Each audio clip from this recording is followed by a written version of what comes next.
Today, President Trump endorsed the new Republican plan for American health care. That plan is set to replace the Affordable Care Act, but how do the two stack up?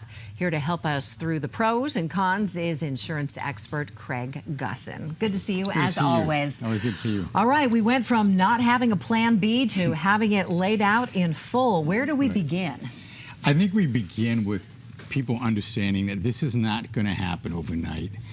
I've been reading things that says, oh, this isn't going to affect in a year. There's no way possible it can get done that quickly. Because no matter what they get done, the insurance commissioner in each state in the country has to go and approve it. The insurance companies have to come out with brand new plans.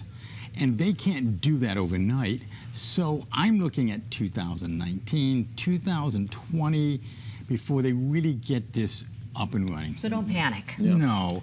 Okay, so one of the things I read about this plan was it addresses age variation and rates there. Right. What does it mean for young people, and what does it mean for baby boomers in that range? That is a big deal because in the old days, prior to the ACA, also known as Obamacare, if Sandy was 20-something and I was 60-something, the ratio was 5 to 1. So if I'm paying $500 a month, she's going to pay $100. Under the ACA, they dropped it to 1 to 3. So what happens is I'm still paying $500 a month, and now Sandra's paying $175. So they're going back to the 5 to 1 ratio, which is going to help a lot of the young people.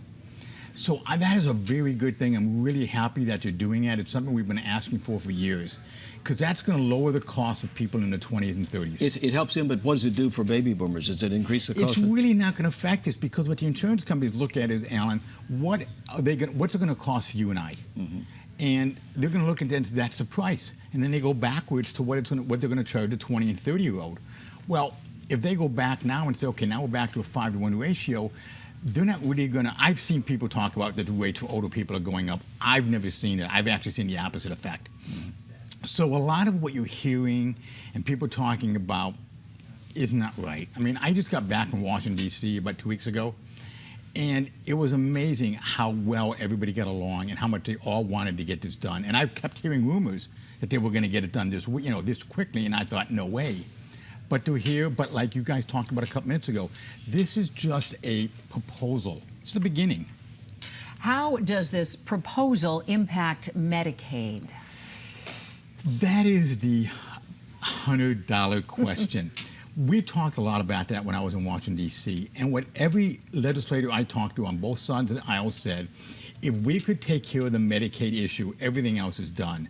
They came out with something, all these different ideas. I was reading through the 66 pages last night and this morning. I'm confused. So I'm waiting to see how it all plays out. We need to cover everybody. In the old days, 15% of the people had no insurance. Now we're down to about 8.2%. 90% of those people aren't buying insurance regardless of what you give them. So we're really not looking at a lot of people. I think the people on Medicaid, they're going to find a way to make it work. But they're trying to do it in such a way that maybe give people incentives to go back to work or get health insurance. But some of the things that they showed, like you get a tax credit up to $75,000 a year. I think that's a pretty generous number, where the subsidies always ended at about $45,000.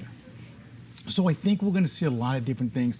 This is just the beginning. They're coming out with a proposal. I'm curious to see what we see in the next couple of weeks. As I understand it now, President Trump initially on the campaign trail basically said that he wanted to give insurance companies the opportunity to cross state lines. Correct. To become more competitive and therefore reduce rates. This does not include that, does it? I noticed that it wasn't in it, but in California, it's not a big deal. We have 6 insurance companies. 30% of the counties across the country have one plan. 70% have 2 or less. We have 6 companies in San Diego County that people choose from. For other states, do you think the Congress will eventually include that in the package? They're going to have to do something to address that issue.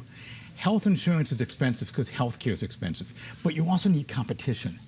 And I grew up in Michigan, so we had Blue Cross Blue Shield in Michigan. That was probably 75% of all the health insurance is by one company. You can't have that and be competitive. So I think what you're going to see is a lot of these companies have to come out with more options and more plans, and we need that. Across state lines, It sounds good, but actually you can do that today if you want to. You just have to offer all the benefits, the essential benefits that California offers. States, companies don't want to do that, or maybe other states do. I think what we're seeing is that they're going to leave it to the states and let the states decide. Again, we are a state-run plan. So regardless of what happens, it may not affect us a lot. All right. Well, the proposal is out. It's going to take a while to Yes. approve it if that happens and let it go into action. So we'll be following it closely. Greg Gussin, thank you so much. My Thanks a pleasure, lot. Cindy. Good to see you. Still ahead on the KUSI News at 5, some major